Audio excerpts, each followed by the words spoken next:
This video will demonstrate how to configure the global settings in the Cherry Proxy client. First, open the Cherry Proxy client and click on the Settings option in the left side menu to switch to the Settings page. Here, you can customize the starting and ending port numbers, but the difference between the starting and ending values must not exceed 500. On the right, you can apply a global filter for proxy regions by entering the country codes you wish to filter.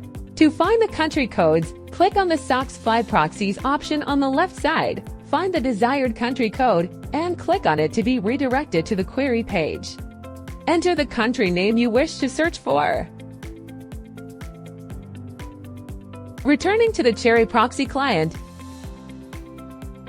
here you can select the local network you wish to use. Below, you can customize the proxy port for the program proxy.